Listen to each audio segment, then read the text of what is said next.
मैं लोकमत न्यूज दिल्ली से बोल रहा हूँ। नाम है मेरा आदित्य। हमारे साथ हैं सतीश त्रिपाठी जी।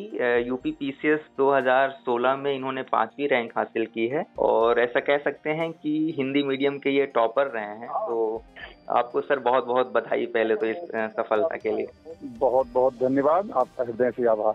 बढ़िया। सबसे पहले आप ये बताइए कि ये आपका कौन सा अटेम्प्ट था और आपके सब्जेक्ट क्या रहे? चूंकि यूपी पीसीएस में अटेम्प्ट का कोई फाउंडेशन नहीं है जी, फिर भी यदि हम ऐसे कहें तो ये मेरा 11वां साक्षात्कार पीसीएस का रहा होगा। मैं टोटल काउंट नहीं कर पा रहा हूँ, लेकिन हमें 11 या 12वां इंटरव्यू यूपी पीसीएस का रहा होगा जी। और मैं आपको ये बताना चाहता हूँ कि इसके पहले 2005 में ही है ना मेरा दूसरा तीसरा प्रयास था जिसमें हम सेलेक्ट हो गए थे 2005 में वाणिज्य कर अधिकारी के पद से। और उसी वर्ष बिहार पब्लिक सर्विस कमीशन से पीसीएसजे की परीक्षा हुई थी जी। तो उसमें भी मैं चयनित सिविल जज जूनियर डिवीजन के पद पे हो गया था जी। और मैंने अपना योगदान बिहार न्यायिक सेवा में दिया जहां मैं लगभग 2 साल सिविल जज जूनियर डिवीजन कार्य भी किया। और पुनः यहाँ 2008 के बैच में मैं 6 और 7 की परीक्षा नहीं दे पाया क्योंकि मैं वहाँ जे की नौकरी कर रहा था। ठीक है, फिर मुझे लगा कि नहीं, मेरा टेस्ट तो एग्जीक्यूटिव सर्विसेज ही है, जुडिशियल सर्विस में मैं अपने आप को सहज नहीं महसूस कर रहा था। मैंने 8 की पुनः परीक्षा दी जिसमें मेरा जिला कमांडेंट होमगार्ड के पद पे चयन हुआ, लेकिन मैंने उसको भी ज्वाइन नहीं किया। फिर 2009 बैच में असिस्टेंट कमिश्नर वाणिज्य कर के पद पे मेरा चयन हुआ जी।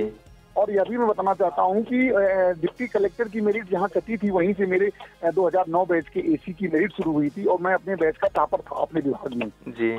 फिर 2010 में हमने साक्षात्कार दिया। 2010 में मेरा 0.37 नंबर से डिप्टी कलेक्टर रुक गया और मैं कोई पद भरा नहीं। ठीक है, मैं साक्षात्कार दे रहा था चूंकि मैं ऑलरेडी असिस्टेंट कमिश्नर जीएसटी या वाणिज्य कर के पद पे कार्य कर रहा था, तो मैं डिप्टी कलेक्टर के अलावा और कोई पद नहीं भर रहा था। और मैं आपको ये भी बताना चाहता हूँ 2015 में पुनः मेरा साक्षात्कार हुआ काल हुई और लिखित भाग में मेरी 4थी रैंक थी। यदि आप इस पे व्हाट्सएप पे होंगे तो मेरे पास आरटीआई भी है। मैंने कमीशन से मांगा था कि आप मुझे अवगत कराएं कि लिखित भाग में मेरा कौन सा मेधा क्रमांक था और जब आपने इंटरव्यू मेरा ले लिया उसके बाद मेरा मेधा क्रमांक क्या हुआ।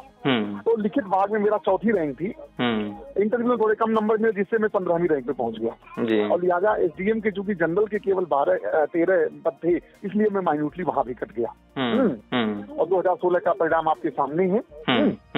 तो इस तरह से लगातार मैं साक्षात्कार दे रहा था और पूर्व में चयनित भी था। तो अब इसको ज्वाइन करेंगे कि आगे कुछ और देख रहे हैं? नहीं, डिप्टी कलेक्टर ज्वाइन किया जाएगा और मेरे पास अटेम्प्ट वगैरह तो है नहीं, तो इसको देना है। सतीश जी, आप रहने वाले कहाँ के हैं और कहाँ से आपकी शुरुआती पढ़ाई? मैं मूलतः रहने वाला सिद्धार्थ नगर का हूँ, गोरखपुर के पास पड़ता है।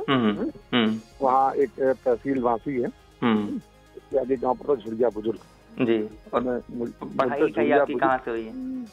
इंटरमीडिएट तो मैंने अपने गांव के पास ही विकास इंटर कॉलेज है जी, विकास इंटर कॉलेज के खराब सिद्धार्थ नगर सर तक की पढ़ाई मैंने वहीं से की है। और जो स्नातक है वो मेरा लखनऊ विश्वविद्यालय से जी, बॉटनी और केमिस्ट्री में। और ये जो पीजी है वो मेरा AIH प्राचीन भारतीय इतिहास विषय में है। मैं बीडी का भी छात्र रहा तो उसमें LLM में हूँ, लखनऊ विश्वविद्यालय से ही LLB LLM और बीएड बैचलर ऑफ एजुकेशन भी मेरा लखनऊ विश्वविद्यालय से है। इन सब में आपकी ये बात रहेगी कि आपके ऑप्शनल सब्जेक्ट क्या थे 2016 वाले एग्जाम में जो आपने? मेरे लगभग सभी में ऑप्शनल जो है समाज कार्य और हिस्ट्री, सोशल वर्क और हिस्ट्री मेरे ऑप्शनल सब्जेक्ट रहे हैं जी। आपने ये कब तय किया था कि सिविल सर्विस में अब जाना है? क्योंकि 2005 में ही आपका सिलेक्शन हो गया तो इसका मतलब कि आपने बहुत पहले ही तय कर लिया था। मैं आपको बताऊं कि मैंने 2001-2 से ही तय कर लिया था, जिसमें मैंने IAS का भी इंटरव्यू 2003 और 4 दिया जी।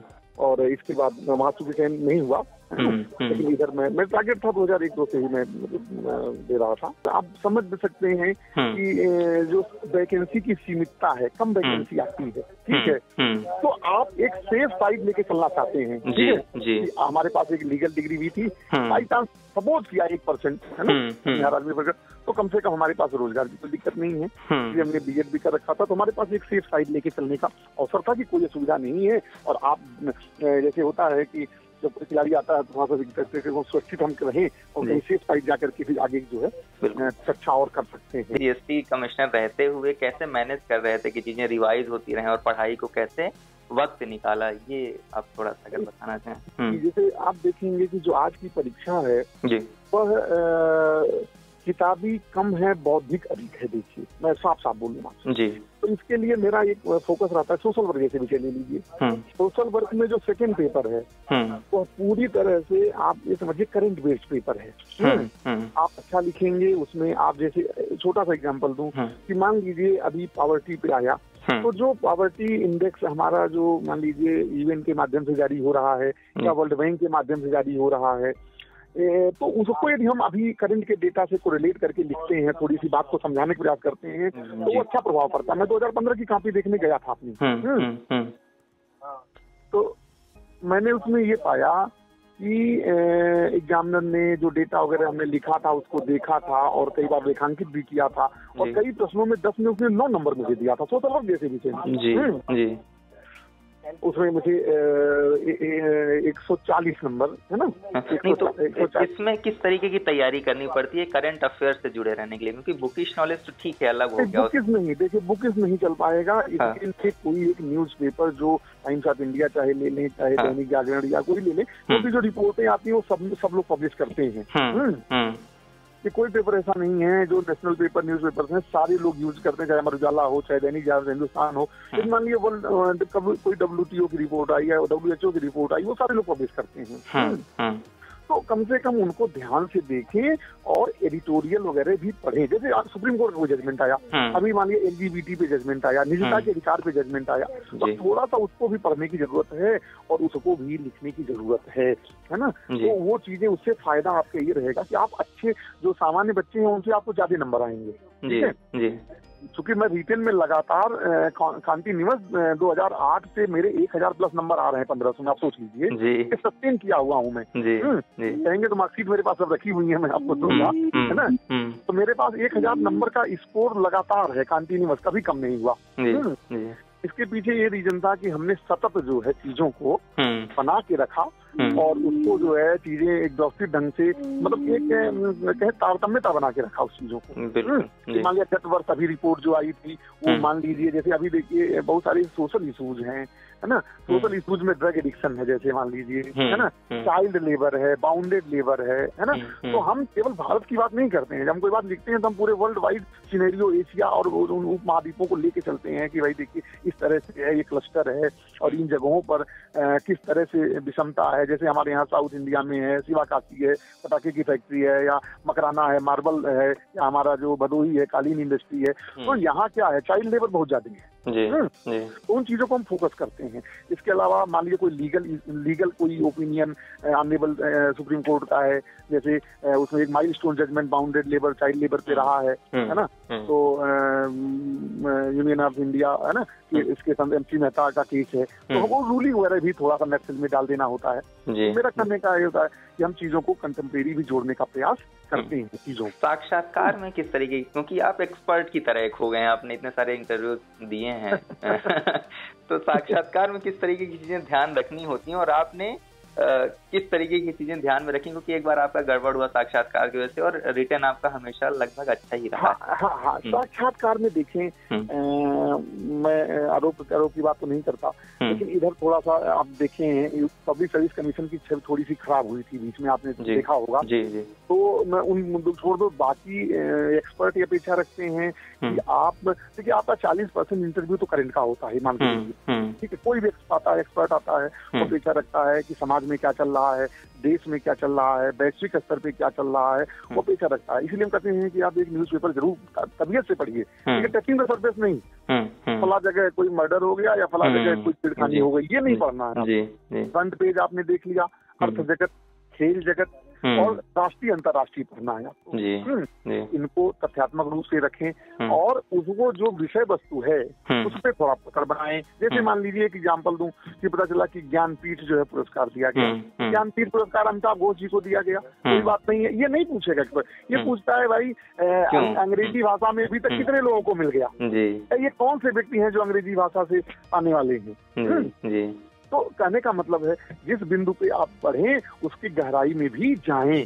अच्छा, इनकी प्रमुख पुस्तकें कौन सी हैं, इनको का नाम बता दीजिए। सरकार करता ही पूछता है कि भाई ठीक है, अभी हाल ही में ज्ञानपीठ अमिताभ घोष जी को दिया गया, उनकी 2 पुस्तकें आप बताइए मुझे। तो वही जानता है कि भाई आप तैयारी करके आए हो, तो अमिताभ घोष जी को आप जान ही रहे हो ज्ञानपीठ मिला है, लेकिन उनकी 2 पुस्तकें बता दो आप, वो इंग्लिश में कौन से नंबर पे आते हैं, इसके पहले किसी को मिला है कि नहीं मिला। मेरा कहना ये है करंट भी देखिए और थोड़ा सा विषय को भी देखते जाएं। हाँ, कहीं कोई चीज नहीं आती है तो सीधे मना करने की जरूरत होती है, क्यों वो बुरा माना जाता है। आप वहाँ बोर्ड को बरगलाते हो, कोई चीज बताते हो तो वो बल्कि जो है उससे नाराज होता है बोर्ड, जो आपको देना होता है वो भी नहीं देता है। अच्छा, लैंग्वेज का कितना रोल रहता है? भाषा, किस भाषा में आप बोल रहे हैं? भाषा का कोई रोल नहीं, आप अपनी बात जिसमें रख सकें।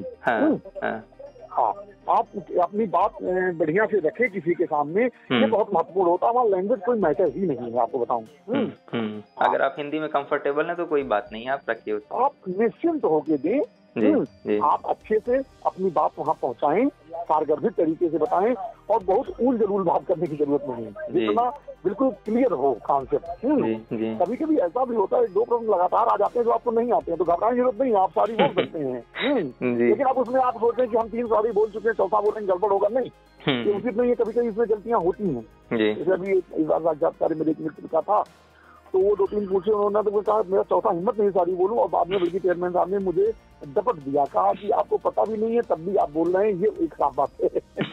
हमने कहा यार, आपने मुझे पूछा, मैंने मना भी किया था कि आप मुझे घबराइए नहीं, लेकिन आप अपने जो है चीजों को व्यवस्थित ढंग से रखिए। गलत भाई ठीक है नहीं आता है तो कोई बात नहीं, हम कम से कम गलत बयानी नहीं करेंगे। अगर सामने वाला जो पूछता है वो बेहतर जानता तब तो आपसे पूछता है, उसे आप इस तरह से कह करके नहीं दाएं बाएं घुमा सकते हैं।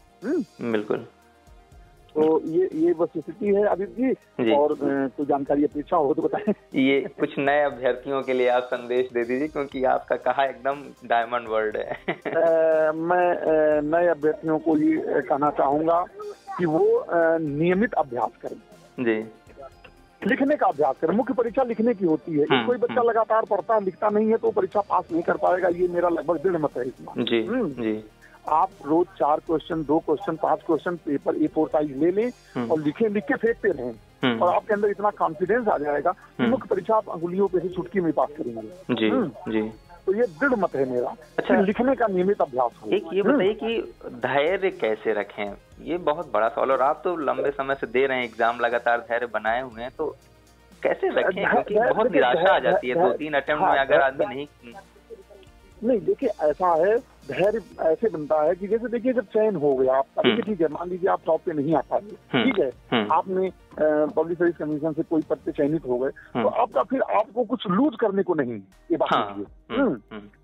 तो आप धैर्य बनाए रखें और लिखने का नियमित अभ्यास करें, और मुझे पूरी उम्मीद है कि बहुत अच्छा होगा। अभी 18 में इतनी वैकेंसी आई हुई। देखिए मैं आपको ये भी कहना चाहता हूँ कि पब्लिक सर्विस कमीशन में विगत वर्षों में लगातार बहुत कम वैकेंसी, कभी 15 वैकेंसी, कभी 10 वैकेंसी, कभी 12 वैकेंसी आती रही है, ठीक है।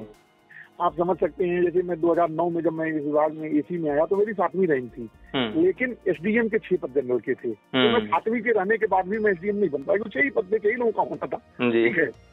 8वीं होने के बाद भी मैं अपने विभाग में AC पे आ गया, ऑल्दो मैं DC की लिस्ट में, यहाँ सेलेक्ट लिस्ट में हूँ, और अमेरिका जुलाई में हम डिप्टी कमिश्नर ज्वाइन करेंगे यहाँ, क्योंकि अभी ज्वाइनिंग होनी नहीं है, तब तक मैं डिप्टी कमिश्नर यहाँ हो जा रहा हूँ, तो लंबी समय सेवा कर रहा हूँ। मेरा कहने का मतलब है कि धैर्य बनाए रखें और लूट करने को कुछ नहीं है, मेरा अपना मानना है। और ये पब्लिक सर्विस कमीशन ही है जो युवाओं की प्रतिभा को पहचानता है, ठीक है, और नौकरी देता है। और नहीं तो हम जैसे लोग चपरासी की नौकरी भी नहीं पा सकते हैं, क्योंकि वहाँ तो आप जानते हैं क्या सिस्टम है चपरासी की नौकरी बनने के लिए, ठीक है। ये कमीशन ही है जहाँ से हम एक अच्छे पद पे जा सकते हैं। मैं आपको विश्वास दिलाता हूँ कि हमारी जो पब्लिक सर्विस कमीशन है ये रीढ़ है, बैकबोन है, ठीक है, और ये प्रतिभाओं को पहचानते हैं। देर है अंधेर नहीं है, जान लीजिए, आप में दम है, आप आएंगे। बिल्कुल। चलिए, बहुत शुभकामनाएं आपको सतीश जी।